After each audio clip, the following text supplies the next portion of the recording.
Vamos começar? Bora. Fala um pouquinho de você para nós. Então, boa noite, né, para todo mundo que aparecer aí. Eu sou o Everaldo Rodrigues, sou escritor. Meu livro mais recente é O Capeta Caolho contra a Besta Fera, esse aqui, que ganhou um prêmio da Abest. Eu escrevo profissionalmente, assim, desde 2014, né, lançando os meus contos, minhas obras de forma independente pela Amazon. E estamos aí na luta, né? Fazendo o melhor que a gente pode fazer. E a gente vai bater um papão aqui legal e falar sobre literatura, que é uma coisa que eu mais gosto. É isso aí. Com certeza. Deixa eu te fazer uma pergunta, então eu vou começar do começo. Como é que foi o início da sua empreitada aí como escritor? Tem várias fases, vamos dizer assim, né? Eu gosto de escrever, eu gosto de histórias, de contar histórias desde que eu era criancinha mesmo, assim, que eu lembro quando eu fazia livretinhos de história infantil, de história infantil para minha irmã mais nova. Eu fazia, desenhava, assim, inventava uma historinha e depois eu dava de presente para ela e lia para ela. Então eu sempre gostei de histórias, sempre gostei de contar histórias, né? Os livros estão na minha vida desde muito pequeno. Meu pai sempre me incentivou a ler, eu sempre li desde criança mesmo, comecei a ler bem cedo. Então sempre tive isso na minha vida. Quadrinhos, né? Sempre gostei de ler muito Turma da Mônica, X-Men, Homem-Aranha, então essas coisas sempre estiveram na minha infância. A literatura mesmo entrou na adolescência quando eu travei contato pela primeira vez com Agatha Christie, né? Com os livros da Agatha Christie e com os livros do Arthur Conan Doyle, né? Foram as primeiras obras assim que eu li e que já me puxou para a literatura policial, então eu sempre gostei dessa pegada. E ali naquela época da adolescência mesmo, eu já comecei a ensaiar algumas histórias. Então eu começava a escrever uma coisa bem despretensiosa. E minha adolescência foi assim. Aí depois que eu fiquei mais velho, depois que eu passei assim, a maioridade, né, vamos dizer assim, lá para os meus 18, 19 anos, eu conheci a obra do Stephen King. Até então eu nunca tinha lido nada dele, então eu conheci o Stephen King. Stephen King. E foi mais ou menos aí que voltou aquela coisa de contar histórias que eu sempre gostava e tal. Que até então eu tinha abandonado. Eu entrei numa fase de querer ser desenhista, eu gostava de desenhar e tal. Aí Eles que te depois eu perguntaram se voltei. desenhava para sua irmã. Sim, eu gostava também. Então eu entrei nessa vibe assim. E aí, depois que eu conheci o Stephen King, depois que eu comecei a ler mais livros, aí veio essa coisa de ser escritor mesmo. E aí 2014, 2015 eu comecei a lançar os meus continhos, né, lá na Amazon. E aí desde então é o que eu tenho feito, assim, profissionalmente mesmo, desde 2016 eu tenho só ficado na literatura. O Eu livro Horário tinha de Verão foi em 2016. Foi 2016.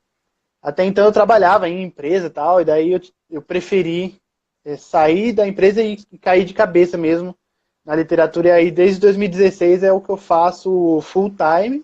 Trabalho com literatura, com revisão, né? Tudo dentro da literatura. Eu faço revisão também, mas decidi focar na carreira de escritor e estou aos poucos conquistando um espaço aí, colhendo os frutos, né? Com certeza. Tá de parabéns. Fiquei Obrigado. apaixonada. A gente vai falar sobre Capeta Caolho daqui a pouco. Beleza. Apaixonada total. E como é que foi o Horário de Verão? Foi como? Veio a ideia da onde? O Horário de Verão é dessa época de quando eu comecei a ler o Stephen King e comecei a vir essas ideias, né, de terror. Então, no começo era para ser um conto. Era para ser um continho, era para ele estar no Passeio Noturno Volume 1, que foi o primeiro livro que eu lancei mesmo, assim. Que eu fui lançando os contos separados na Amazon. Aí depois que eu lancei 7 contos, aí eu juntei tudo e lancei mais um inédito junto e fiz o Passeio Noturno Volume 1. Esse foi o meu primeiro livro, assim mesmo, lançado. E aí depois veio o Horário de Verão. Então o Horário de Verão era para ser um conto desse livro. Era para ser um conto do Passeio Noturno Volume 1.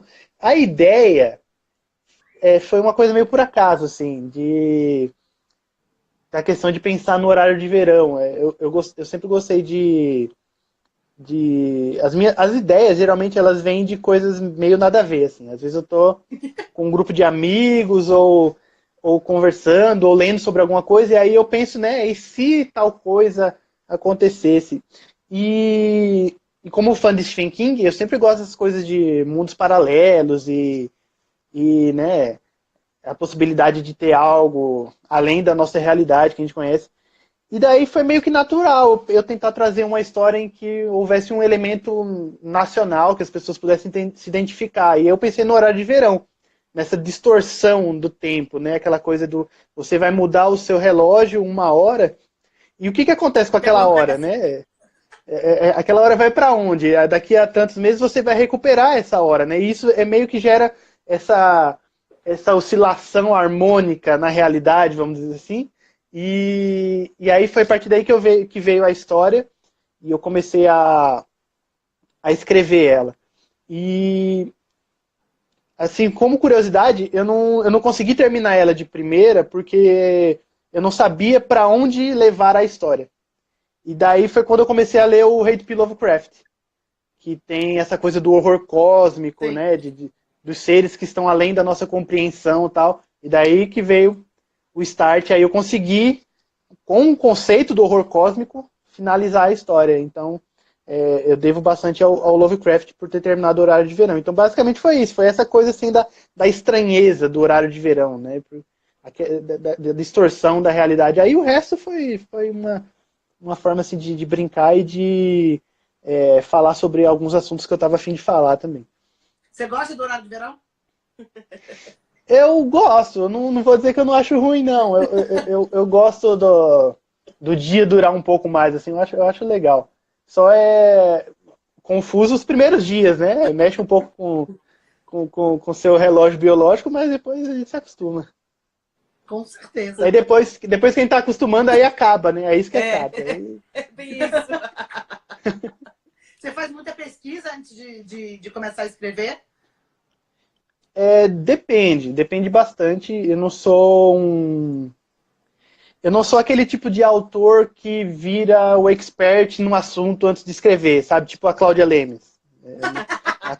A Cláudia Lemes, ela vira uma especialista no assunto antes de escrever sobre o assunto, né? Eu não sou muito nessa vibe, eu vou mais pro que a história necessita. Assim, eu sou bem econômico. Às vezes eu escrevo a história e deixo para pesquisar durante a história, eu não me preocupo muito com isso.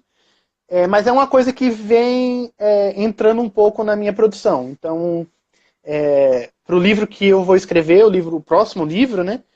Eu vou precisar pesquisar bastante, porque ele vai misturar alguns fatos históricos com a história dele, né? Algumas coisas da história do Brasil. Então, eu vou precisar, nesse caso, vou precisar muito estudar a fundo para não escrever nenhuma bobagem. Então, depende muito da obra que eu estou escrevendo. E para o Capeta Caolho, como é que foi? Eu vou ter que falar uma... Caolho, porque eu estou muito apaixonada. Cara. Foi uma pesquisa média, assim.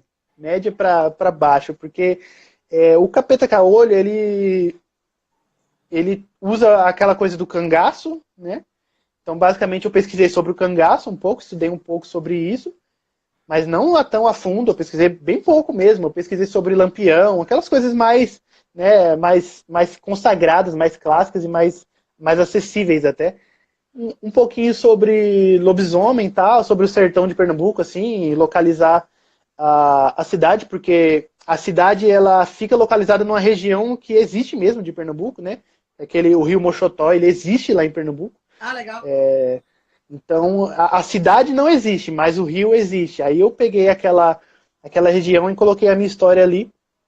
Então, basicamente, foi essa pesquisa. Um pouquinho sobre o cangaço, um pouquinho sobre a geografia da região. Nada, você fez pesquisa, não é possível. Aí é que entra uma parte da minha vivência, vamos dizer assim, porque eu sou filho de nordestinos, eu sou filho de pernambucanos. Ah, legal. E eu morei um pouco lá em Pernambuco na minha infância. Então, essa vivência, esse falar, ele tá na minha família desde que eu me conheço por gente. Então, sempre ouvi os meus pais, minhas tias, meus avós falarem dessa forma. Então, foi bem natural passar isso pro texto. pesquisei um pouco, algumas gírias assim para dar uma variada e tal, mas foi bem uma parte mais da vivência mesmo. Foi mais natural o vocabulário, vamos dizer assim. Não, eu vou te falar que foi assim, primoroso mesmo. Eu tava falando até com a Bianca, primoroso o livro. Mesmo. Obrigado. O regionalismo, nossa, na medida certa, no ponto certo, tudo, eu fiquei impressionada com a capacidade de escrita mesmo. Legal, fico feliz. Eu falei assim, impressionante a capacidade de escrita, sem cair no piegas, naqueles personagens que a gente já conhece, até de literatura e de filmes brasileiros. Parabéns mesmo, bato palmas. Legal, obrigado.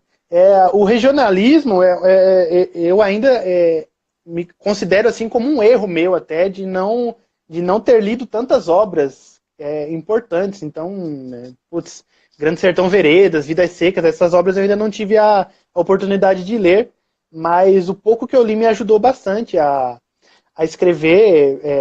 Ariano Suassuna, com o Alto da Compadecida, foi uma influência bem grande na obra. Na figura do Zé Mindinho, né? Se vocês pensarem bem. Da igreja, quando eles estão fazendo a assembleia, eu falei, nossa, sabe quando você olha e fala assim, não, isso tá me soando. Você consegue visualizar a cena inteira e foi exatamente extremamente parecido com o Alto da Compadecida, aquela tonalidade que foi usada no filme e tudo mais. Perfeito. Tem uma coisa de meio de comédia, né? Assim, das reações das pessoas e tal.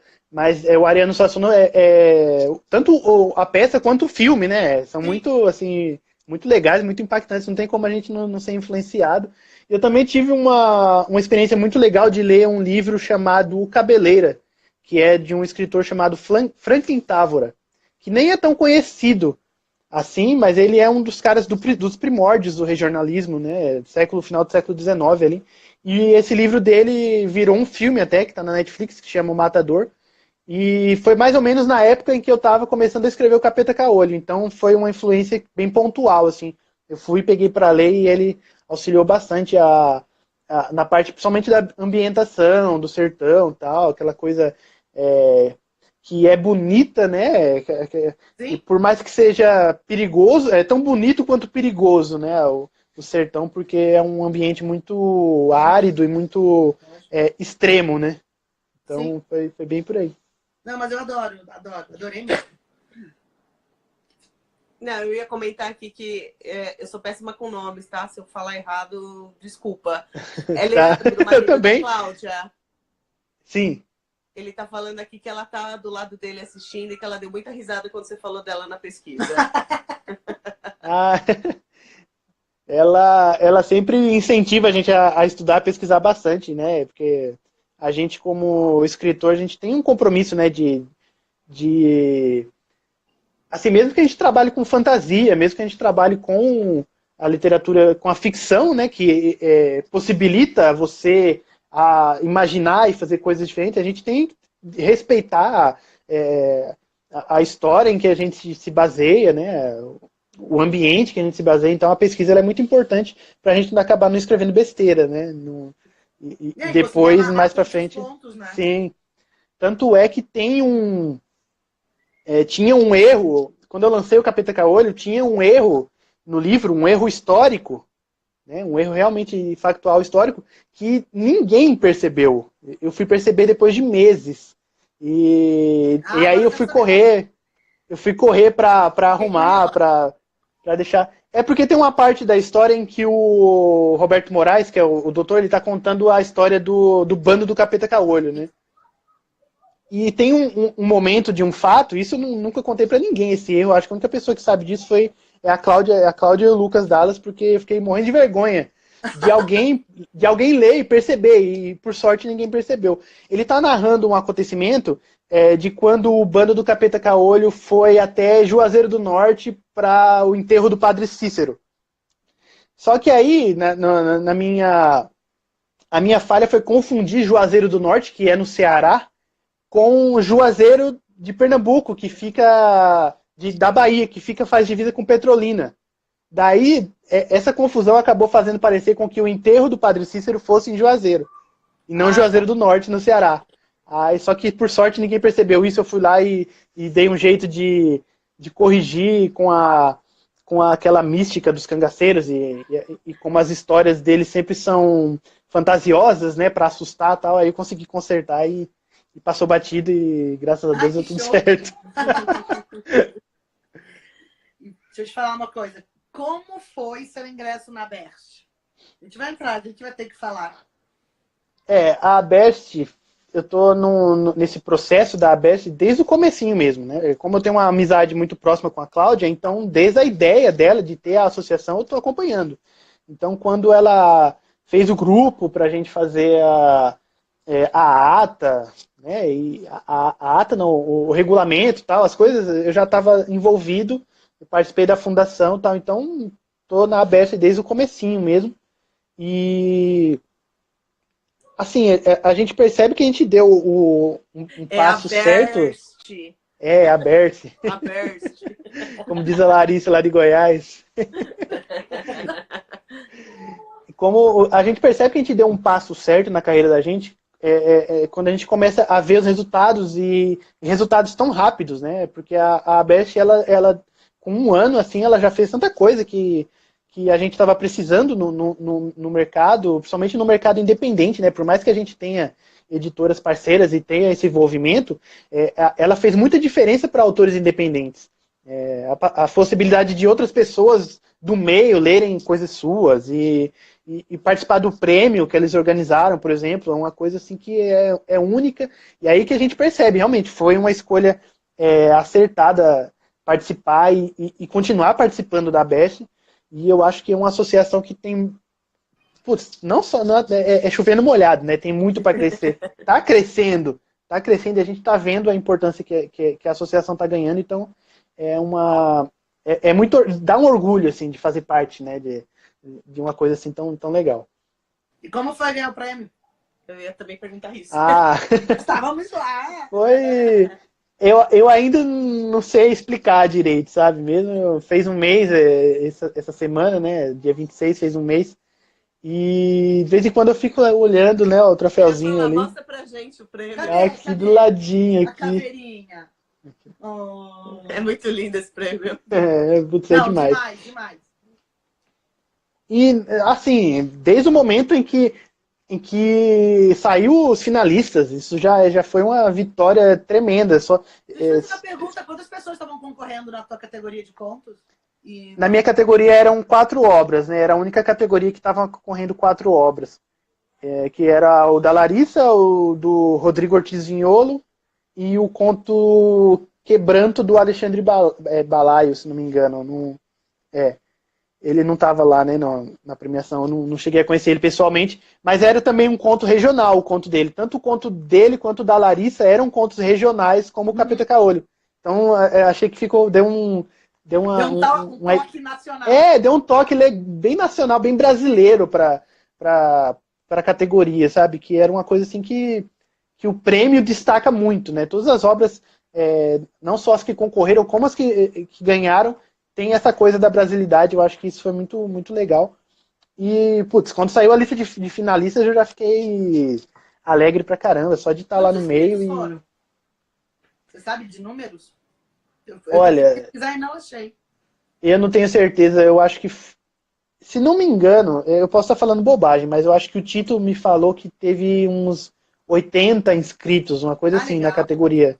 Eu não tenho certeza. A minha categoria foi a que mais teve inscritos, né? Que é de conto de horror, né? Sim. A produção de conto de horror é bem fértil, né?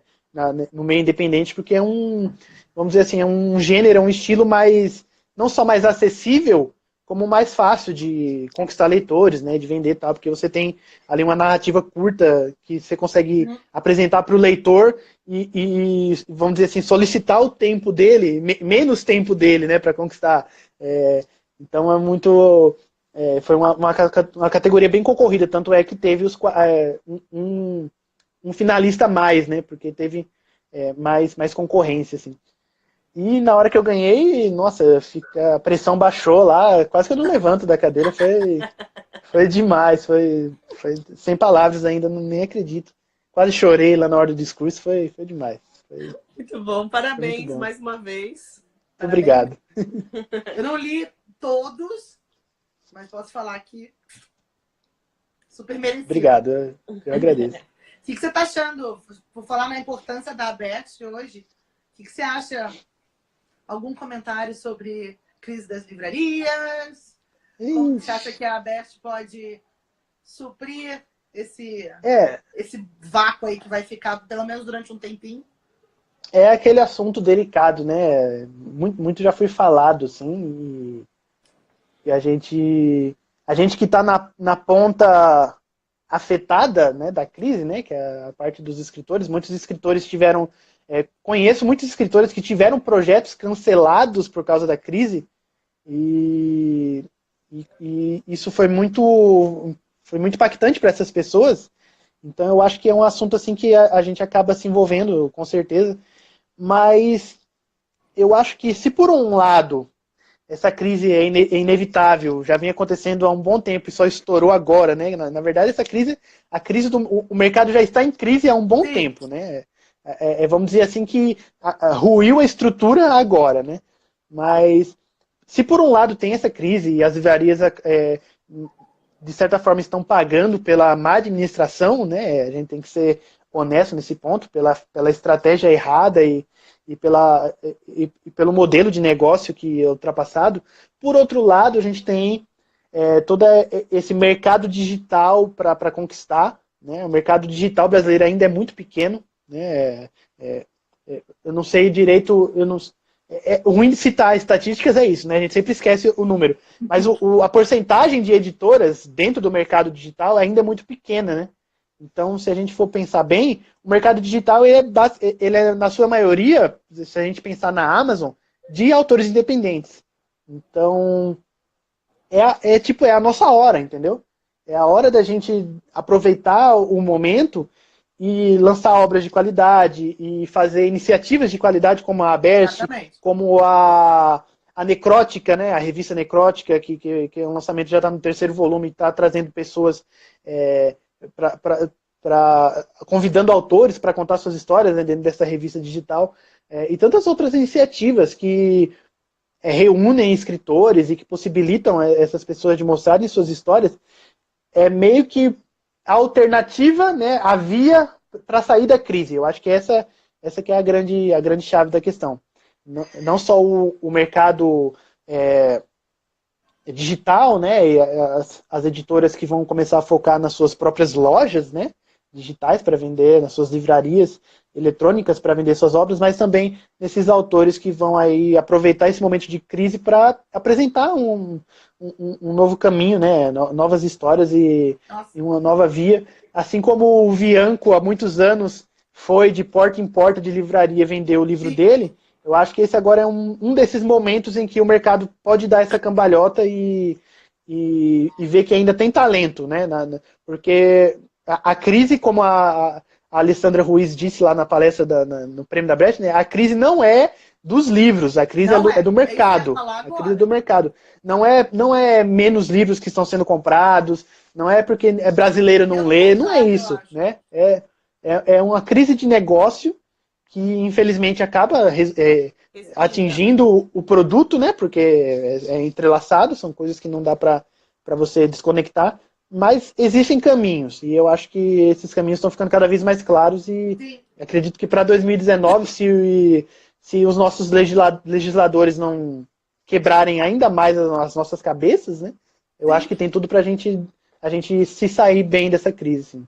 E a gente acabou de voltar a gente foi hoje na feira da USP, que estavam com 50% de desconto com os livros e tudo mais, todos. Cheio, né? Cheio. Lotado. Não é cheio, é lotado.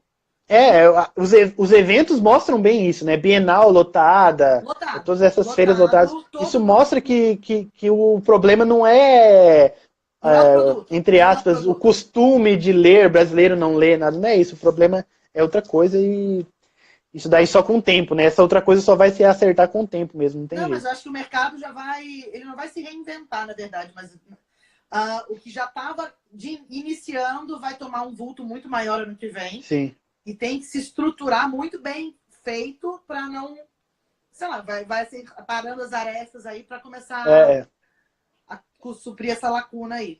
Eu queria perguntar, mudando um pouco de assunto, sobre o processo de escrita. Se você tem algum processo, alguma mania, algum horário. Tem, eu acho que todo escritor tem, né? Principalmente quando a gente vai pegando... Mania, né? Mas eu acho que é interessante, é importante a gente ter disciplina, né? Quando a gente vai escrevendo de maneira profissional, aos poucos a gente vai entendendo que a parte mais importante do nosso trabalho é a disciplina, né? Que é você, já que você quer fazer aquilo, você quer ser escritor, você tem que reservar parte do seu tempo para fazer aquilo, né? Um livro não vai cair do céu, uma ideia não vai vir da musa enquanto você está sentado perto da lareira fumando um charuto, né? Então, é um trabalho como qualquer outro. A gente tem que encarar dessa forma. Muitos escritores, muitos, vamos dizer assim, candidatos a escritores acabam desanimando por isso, né? Porque a escrita é um processo que ela exige disciplina, exige concentração e exige a gente saber lidar com solidão de um jeito um pouco maduro, sabe? E felizmente eu tenho facilidade em estar comigo mesmo sozinho, sabe? Então, isso ajuda um pouco. Referente ao processo, eu, no momento, não estou escrevendo nada novo, né? Porque estou estudando para vestibular, essas coisas, então a correria tá para outro lado. Mas quando eu sento para escrever, eu estava inclusive vendo as memórias do Facebook desse final de novembro, que era a época, um ano atrás, em que eu estava escrevendo o Capeta Caolho. E daí eu estava vendo que eu colocava quantas palavras eu escrevi naquele dia, comemorando e tal. Então eu gosto de trabalhar assim, sentar em algum horário, preferencialmente à noite. Eu gosto muito de escrever à noite. Já tentei escrever de manhã cedo, à tarde. Nem gosto de acordar cedo, não funciona para mim. O negócio é à noite mesmo, eu me sinto mais criativo, eu me sinto mais desperto. E escrever com uma meta de palavras. É isso que eu ia falar, você trabalha com meta, então. Eu trabalho com uma meta pelo menos de 1000 palavras por dia. É assim que eu gosto de trabalhar. Quando eu passo, beleza, é lucro. Quando eu não atinjo, eu fico com aquela culpa me corroendo porque naquele dia eu não consegui fazer as 1000 palavras. E lógico, a gente vai aprendendo que com o tempo às vezes você vai conseguir, às vezes não, né? Depende. Tem dia que você não consegue escrever nada mesmo, não tem jeito. Esse é o processo.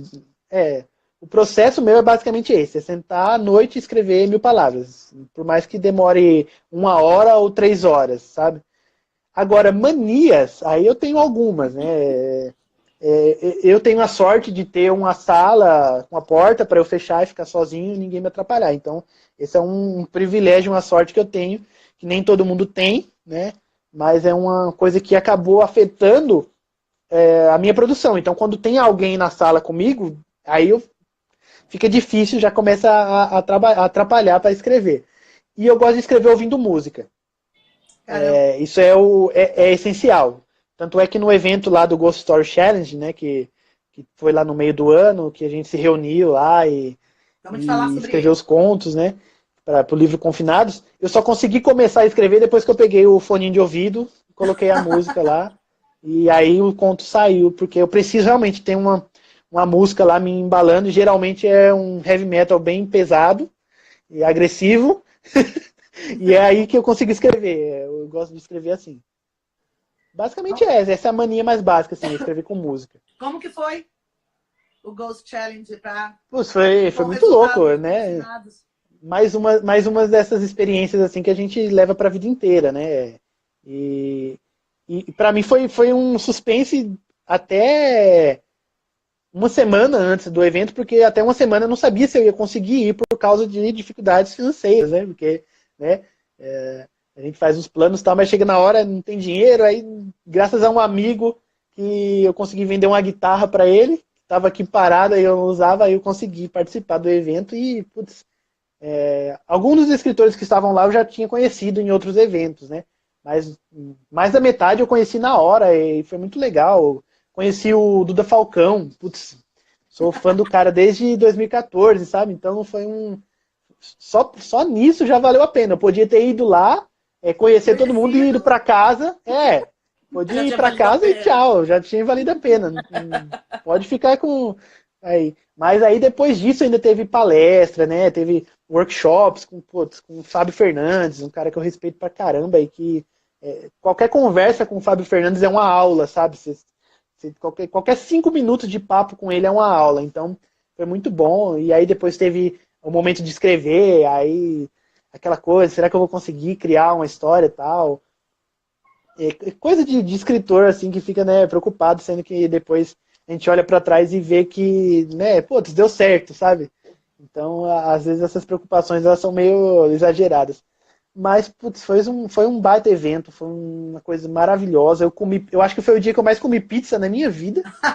Então, foi muito bom, foi muito bom mesmo. Confinados, o que você achou do resultado? Putz, perfeito. Eu ainda não li o livro inteiro, por falta de tempo, mas já li algumas das primeiras histórias. E, assim, é uma coisa até que eu comentei com os autores dos contos depois, né? Tô lendo, assim, tô indo lá no grupo falar com o pessoal. E você percebe que são os tipos de contos que eles só saíram daquele jeito porque a gente tava naquela condição, sabe? Aquela vibe, todo mundo... Naquela vibe, luzes apagadas e velas e todo mundo pensando. Porque eu mesmo, a história que eu escrevi, eu acho que eu aqui na minha casa não teria tido essa ideia. Eu tô sabe? louca pra ler, tô louca pra ler. Foi basicamente isso. Foi uma antologia que ela é tão especial justamente por ter surgido dessa condição, né? Aquela condição fez com que aquelas histórias surgissem. Então, eu não li ela inteira, mas eu já sei que são textos maravilhosos. Os que eu li me impressionaram muito.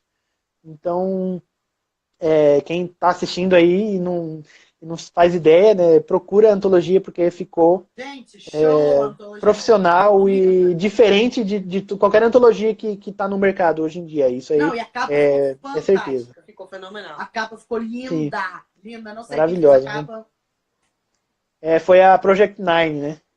Ah, mas... eu esqueci o nome do rapaz lá, mas ele fez a capa do Eu Vejo Kate, né? Então ele é um cara que passa a ideia para ele e ele entrega o dobro do que a gente espera. Nasce a arte da ideia. Gente, o Lucas já entrou apavorando aqui, só escrever que você tá inspirado em Um Maluco no Pedaço, com o cabelo. Anos 80. Maluco no Pedaço não é da sua época, Lucas. É da nossa. Não, é da nossa. O Lucas é muito jovem, Não passava Maluco no Pedaço no SBT, na sua época. Nem vem. Deixa eu te falar, fala um pouco do seu canal. No YouTube, tá? Canal. O Estante Etérea, né? Então, o Estante Etérea, ele tem 4 anos, eu acho. Vai fazer 5 anos agora em janeiro. Né, que eu comecei ele em janeiro de 2014. Ele basicamente acompanhou a minha entrada no mundo da literatura, sabe? Tanto que eu conheci muita gente do meio graças ao Estante Etérea. Tem muitas amizades, muita gente do meio até hoje que foi graças ao canal. Que basicamente eu queria falar de livros, né? Tava naquela onda dos canais literários, né? Tava crescendo e tava tendo um público legal e era uma novidade, né? Lá para 2013, 2014. E aí que veio a ideia do Estante Etérea. Eu não tinha uma câmera decente, eu não tinha nada. Aliás, eu não tenho uma câmera decente até hoje. Mas comprei uma câmerazinha lá de R$80 e consegui fazer o canal. E foi muito legal, né? Ele não é um canal muito grande, ele ainda é um canal pequeno, mas ele tem espectadores muito fiéis. É isso que eu gosto muito. Sempre tem as pessoas lá comentando. E eu virei amigo de muita gente lá. Muita gente que me conheceu por lá virou leitor depois, né? Virou leitor dos meus livros depois. Mas então você cria a sua comunidade ali. É a tua comunidade. Sim, você vai se comunicar. Sim. Eu consigo falar das obras que eu gosto, né? E ao mesmo tempo eu consigo mostrar para essas pessoas que eu também produzo, né? Que eu tenho alguma coisa literária ali para mostrar para eles. Então, o Estante Etérea, infelizmente, né, nesses últimos tempos, né? Eu não estou conseguindo me dedicar tanto quanto eu gostaria a ele. Às vezes eu fico 2 semanas sem postar nada lá, já fico culpado, já me sinto, né? Mas é uma coisa que eu gosto bastante de fazer.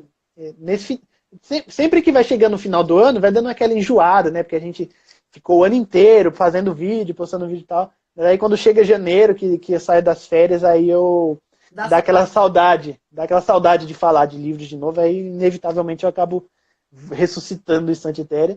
Eu espero continuar o ano que vem. Não sei como que vai ser as coisas aí, mas eu espero continuar com ele. As suas sim. indicações fazem parte do meu caderninho ali. Pô, que legal. Meu caderninho que eu levo em todo lugar, sempre tem indicação, já vai dando uma notada. Legal, legal. Deixa eu falar. Peraí. Que a gente tem uma listinha a seguir aqui. Ah, não, eu queria que, na verdade, assim, sempre quando eu vejo as lives, eu queria que eu desse algumas dicas de como o pessoal, se tivesse alguém aqui que esteja iniciando no mercado literário, o que você indica?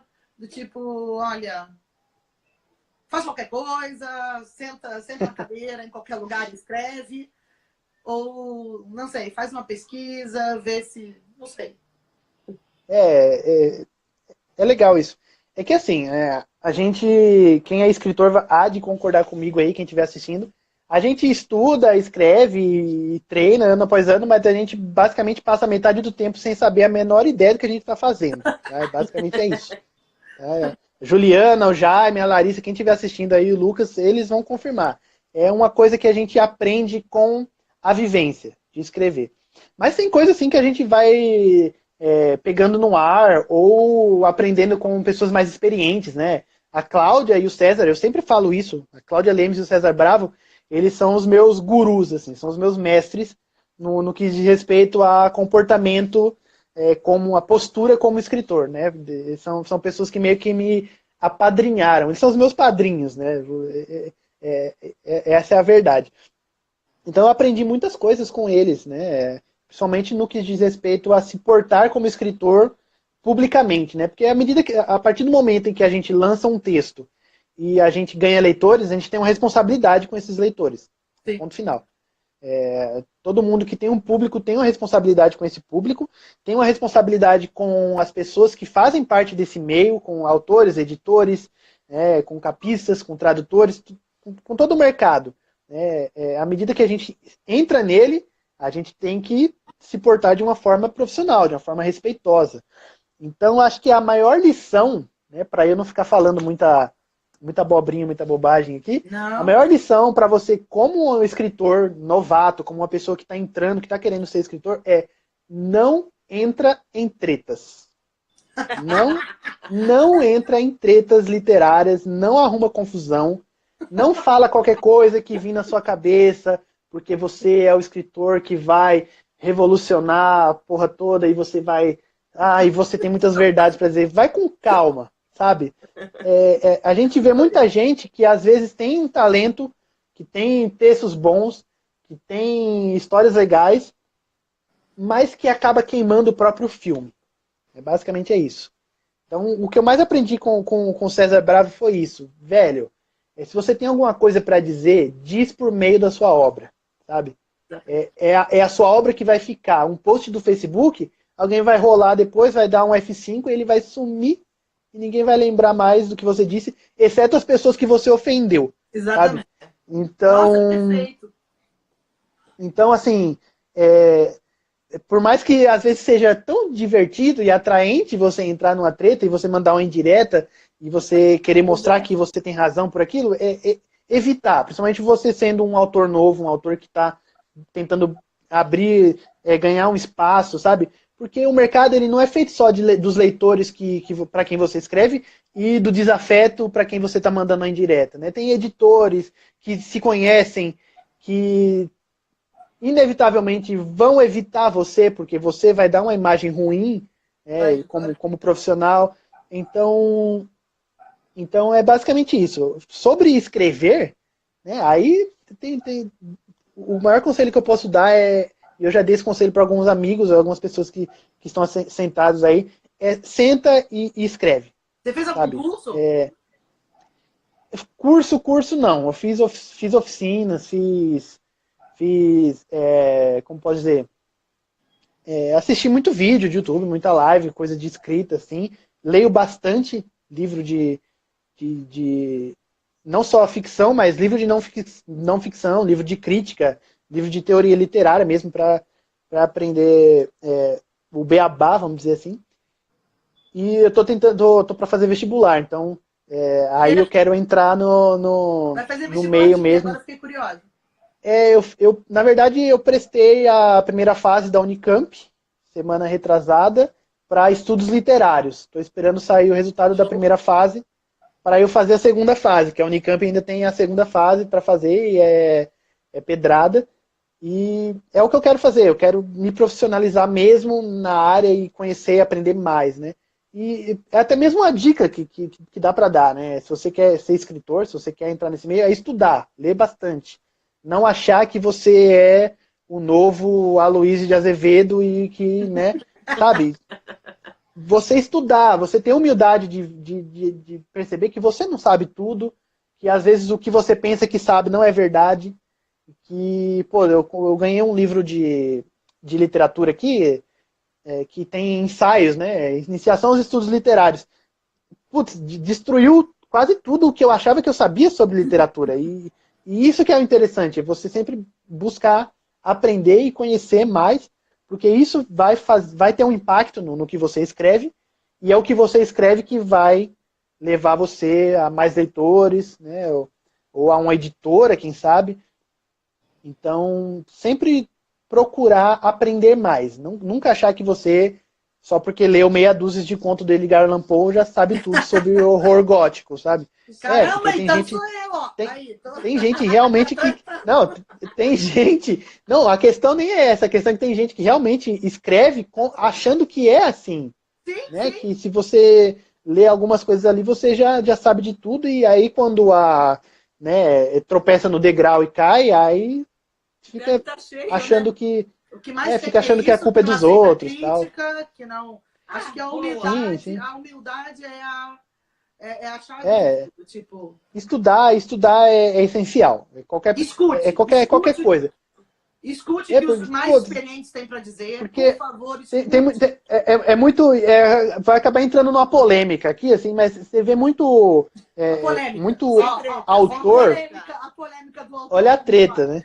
Olha a treta. A gente vê muito autor dizendo assim que quando você está querendo dizer que você tem que ler, que você tem que estudar, é que você está querendo cagar a regra para eles. Não, mas minha arte é livre e eu escrevo assim. Tá, vamos com calma, sabe? O Stephen King, ele vendeu não sei quantos milhões de livros aí, mas ele veio de uma faculdade de letras, ele estudou. Sabe? É o mínimo, assim, você estudar, você... Não são todas as obras que são fenomenais. É óbvio, Sim. O cara também já deu grandes Tem isso também, né? aí. Por favor, tá? Não me apedrede. Mas acho que todo mundo que lê Não, Stephen King concordo. sabe que tem obras que não... Né? Que não... Sim. Um advogado, ninguém pode advogar sem fazer uma faculdade de advocacia. Um cara não vai fazer uma cirurgia de apendicite se ele não for médico, se ele for cirurgião. Então, a gente que é escritor, a gente também tem que estudar. Não é porque a gente trabalha com arte que é só inspiração e só... Não é bem assim. Tem muita coisa... Tem que estudar, tem que aprender mesmo, porque a partir do momento que a gente senta num lugar e reconhece que a gente tem que aprender, a partir dali a gente já cresce. Sabe? A gente já deu um passo adiante. Só em reconhecer que a gente precisa aprender. Então, é basicamente isso. Fuja de tretas e estude. Essas são minhas dicas. Eu quero fazer uma pergunta. Pode fazer. Eu quero saber como você lida com as críticas. Eu lido muito bem. No começo, né, há uns anos, eu tiro um fone e coloco aqui porque eu não consigo me ouvir, aí fica essa... Mas enfim, há um tempo atrás, eu era um pouco mais reativo com crítica. Né, no sentido de a pessoa falou alguma coisa, não, mas eu quis dizer isso, e tentar argumentar, sabe? E eu aprendi com esse meio tempo que não é necessário argumentar com a crítica. A gente tem que fazer um exercício de observação, né, de aprender. Então, quando você recebe uma crítica negativa, você tem que abrir os olhos, ler aquilo com atenção e ver o que daquilo que foi dito serve para você. Né? Porque tem muita crítica negativa que realmente não tem razão, não tem base, Às vezes a pessoa interpreta... É só pelo prazer de criticar. Às vezes a pessoa interpretou da maneira errada, às vezes ela entendeu de outro jeito. E se isso não serve para você, não tem por que você argumentar, debater. Deixa de lado e pega aquilo que vai servir em alguma coisa para você. E que geralmente não são as positivas. Geralmente são as negativas. As positivas, ela vai deixar você com um ego inflado, vai deixar você feliz, você vai tirar print, vai compartilhar. Isso é maravilhoso, é ótimo. Mas as negativas são as que vão fazer você aprender alguma coisa de novo. Né? Eu gosto de falar isso porque uma vez eu lancei uma novelinha que está no livro Passeio Noturno, volume 2, que é O Cabelo da Boneca, o nome da novela. Que era uma história de terror, assim, meio com uma pegada clássica. Eu tentei escrever de um jeito como se ela fosse no século XIX e tal. Então eu tentei escrever daquela forma mais clássica. E aí um colega fez uma resenha bem elogiosa, colocou vários trechos lá e tal. E eu super feliz, que legal, ele gostou. E aí eu fui nos comentários lá e tinha uma pessoa dos leitores dele que deixou um comentário gigante dizendo quanto que os trechos que ele colocou eram bregas. Assim, esse cara, se ele escreve desse jeito, sinto muito, é brega, porque ele coloca esse monte de adjetivo aqui e parece que a pessoa parece texto de novela mexicana. Ele falou, inclusive, foi esse trecho que ele colocou, parece texto de novela mexicana. E aí, na época, eu fiquei assim, putz, nossa, o cara me massacrou, né? Mas aí, quando eu fui pegar o texto para reler, eu percebi que ele tinha razão. Sabe? Ele tinha razão, tava brega. Tava exagerado. Eu poderia cortar metade daquelas palavras que estavam lá e o texto ia ficar mais bonito, mais limpo e sem essa parte brega que ele tinha criticado. Então essa é uma crítica que te faz crescer. É aquela crítica em que você pode abrir o olho para o que você estava produzindo e reconhecer os erros. Né? Sim, mas reconhecer isso seria feita com a educação. É um ponto Sim, não, que eu sempre falo. A crítica dele não estava tão educada assim, mas ele tinha razão, sabe? Ele tinha razão. Esse que é o ponto da questão. Ele tinha razão no que ele estava falando. Né? A Cláudia Lemes, ela leu, antes de eu lançar, o conto de Natal que eu vou relançar agora em dezembro, né? Que é O Mau Menino. Ela leu lá em 2017, antes de eu lançar. Né? Eu dei para ela, Cláudia, você não quer ler aí me diz o que você acha, né? Se precisa mudar alguma coisa. E aí ela me devolveu o texto e falou assim, tá lindo, tá ótimo, tá maravilhoso, não tem o que falar, só que você usa muitos itálicos no seu texto. Aí na hora eu falei, como assim, mas qual que é o problema dos itálicos? Aí eu acabei comprando briga, fui comprar briga com a Cláudia Lemes sobre os itálicos. Porque a gente gosta de usar itálicos, né, para dar aquela ênfase e tal. Ela falou, não, mas tem muito itálico. Conta quantos itálicos tem no seu texto que você vai ver. Tem mais de 180 itálicos. Eu falei, não, você está brincando comigo, não tem tudo isso. Aí eu fui lá e realmente tinha 180 palavras em itálico. Ela falou assim, não precisa. Se você confia na sua escrita, na força daquela palavra, você não precisa destacar ela com itálico. Faz só onde for necessário. E tipo, eu deixei, sei lá, tem 10 itálicos agora lá. Sabe? E ela tinha razão. Entendeu? Então eu acho que o valor da crítica negativa é isso, é você reconhecer quando a pessoa tem razão e humildemente trabalhar para que nos próximos trabalhos, ou até mesmo naquele trabalho, você possa evoluir, né, crescer. Eu acho que esse é o valor da crítica negativa. A crítica positiva é ótimo, né? A gente adora receber, mas é a negativa que faz a gente crescer, esse é fato. Com certeza. Olha só, eu sou fã, tá? Você passou uma listinha fantástica no canal do YouTube. O que você está lendo agora? Agora, sem ser livro de vestibular. O que eu tô lendo agora?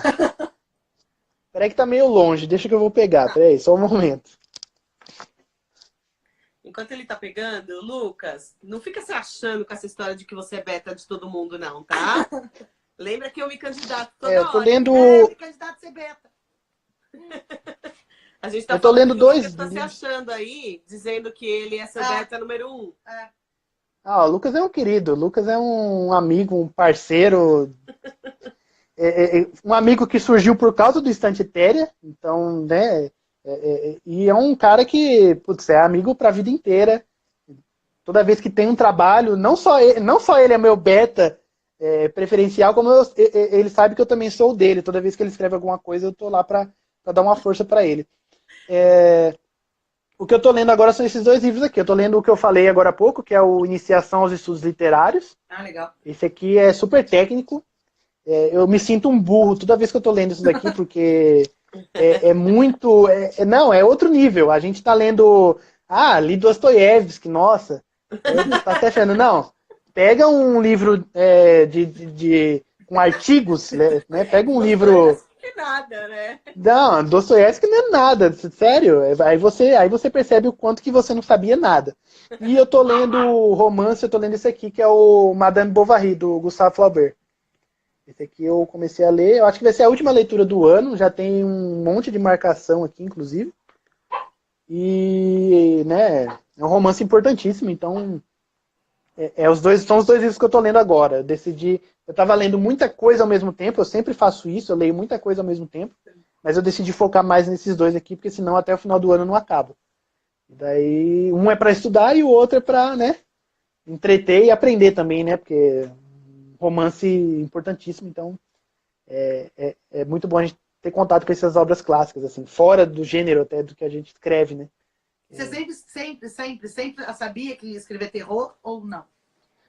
Não, até porque eu nem gosto muito de falar que eu sou escritor de terror, sabe? Eu gosto de falar que eu sou um escritor, né? E não é por vergonha de ser autor de gênero, não é por isso, é porque eu acho que eu ainda estou me construindo. Eu tenho 28 anos, eu comecei a escrever seriamente há 4 anos, então eu acho que ainda tenho muita coisa para eu aprender.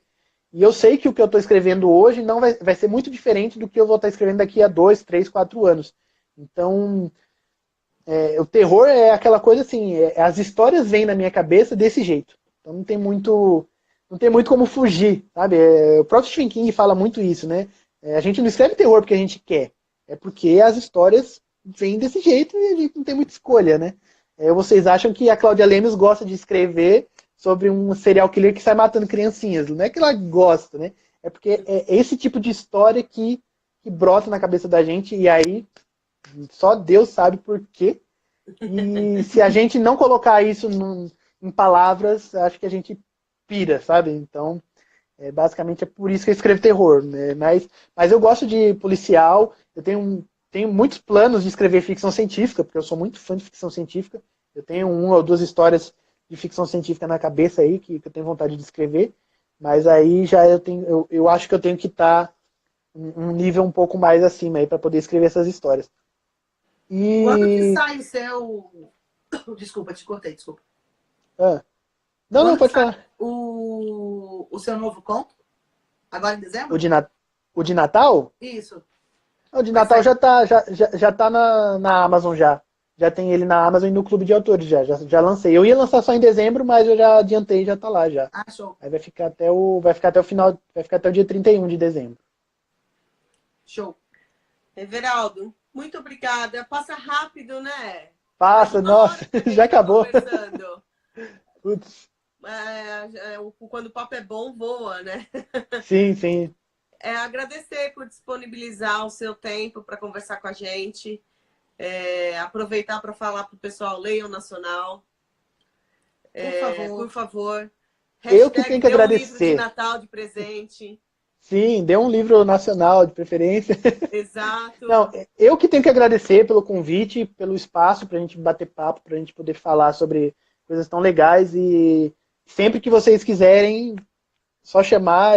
Gosto muito de falar sobre livros. Você também pode nos chamar para os seus lançamentos, para os eventos. Aliás, a gente vai se conhecer pessoalmente amanhã, né? Melhor. Sim, é verdade. É bom falar até, né, do evento que tem aí amanhã.